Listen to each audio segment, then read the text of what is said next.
Hello everybody, this video is entitled MSTR stock buys more, relentless buy. So I want to talk about the buy today, bigger than I thought, a bigger buy than I thought, 168 million Bitcoin. I was thinking 100 million. So good job, Saylor. I want to point out this post from Jesse Mayers. Couldn't have said it better myself. He bought 80% of the Bitcoin mined in a week. 80% of the Bitcoin mined over the period. How could Bitcoin not go up over a longer period of time, right? Over a long time. Unfortunately, the markets are really bad right now. It's usual for the 2020s. It's what happens. Everything's down right now. Everything that makes remote sense in the market is down right now, except Paramount, right? Old world movies are up. Yeah, AI is not a thing. AI is not a thing at all. We're not going to watch AI movies ever. Let's go, old world stocks. Everything old is up. Everything new is down. I want to talk about Stretch. Stretch, of course, did really well. Actually, $78 million raised. There's three things that I want to highlight from the 8K. So, first of all, yes, we raised $78 million. So, assuming 67,000 was roughly the average price last week, that means from Stretch, he was able to buy 1,170, which means kudos to Stretch.live. You know, I've talked about them before on the channel.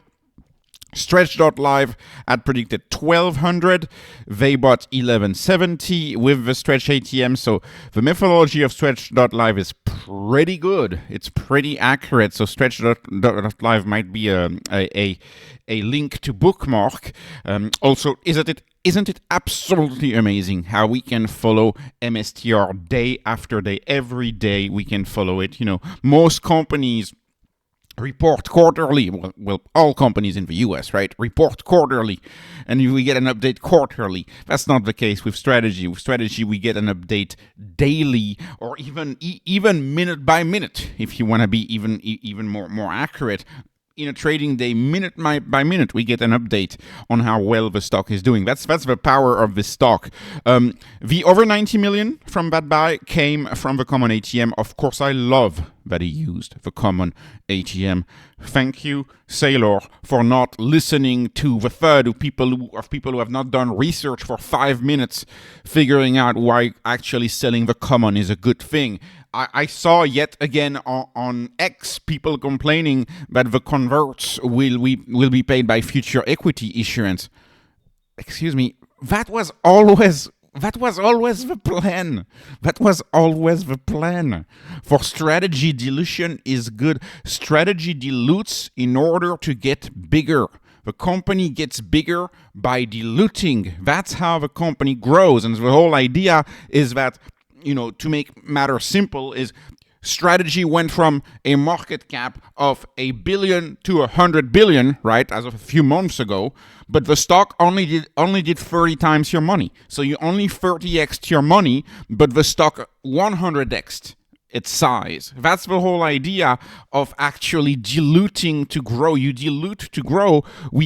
This dilution is accretive to the shareholder, because it's like you're selling, in this case at the MNAV of 1.19, you're selling $1 for $1.19.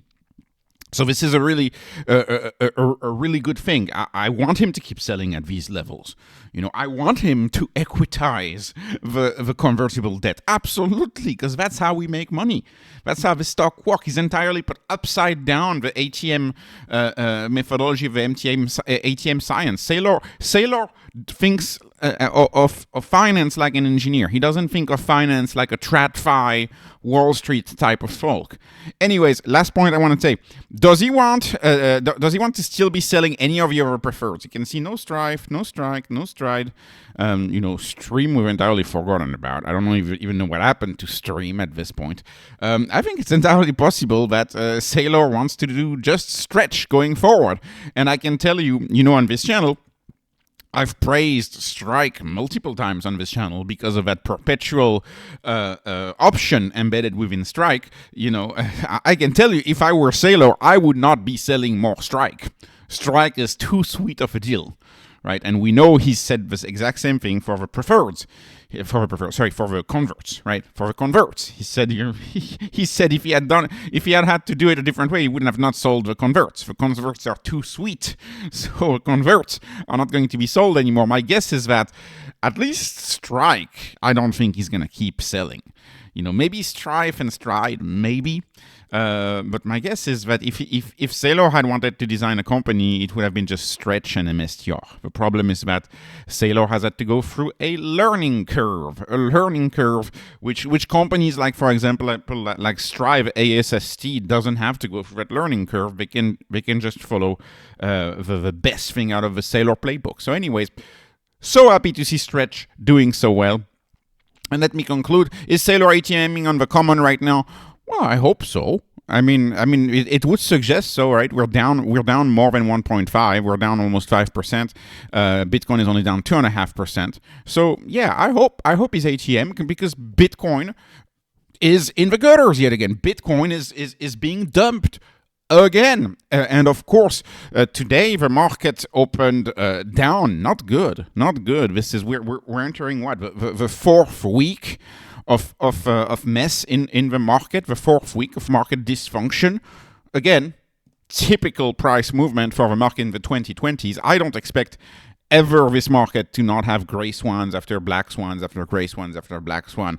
I've already called it. This decade is an awful decade. We are investing for the 2030s and beyond. I cannot wait until the 2030s. I think this decade is going to continue to be a mess.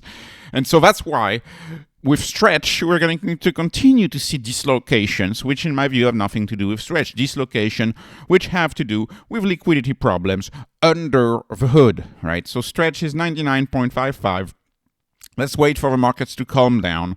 Tomorrow we could be back at 100. We could be back ATMing at 100. Fear and greed is still in extreme fear, still very low. And you can see anything that makes sense is down. Anything that is high growth is down. In fact, the least interesting tech company is up. That's because the market gets the least interesting tech company, which is Apple, right? I mean, Apple's fine. It's fine, but it's a consumer electronics company, right? I wouldn't call it a technology company. It makes a fancy product. But anyways, it's just crazy, right? Tesla minus 3.5%. Why? AMD minus 5%. Why? Because the market wants to buy Paramount today, because Wall Street is not connected to these absolutely stunning, outstanding Seedance and the like AI videos who literally make movies that are 5 minutes long that are really, really stunning now. The market is ignoring that, and it wants to invest in Hollywood because, of course, unionized actors are the future. Anyways, market makes absolutely no sense. Very happy to see strategy executing under the hood. This company is doing so well under the hood, we might only see the benefits in the stock price in 2030. I don't care. I'll be there in 2030. So, fingers crossed, hopefully, touching on wood. Anyways, this was not investment advice. This is not financial advice. This is only entertainment. I hope you were entertained. Please like, please subscribe, follow me on Patreon, follow me on X. Thank you for watching, and have a wonderful, wonderful day.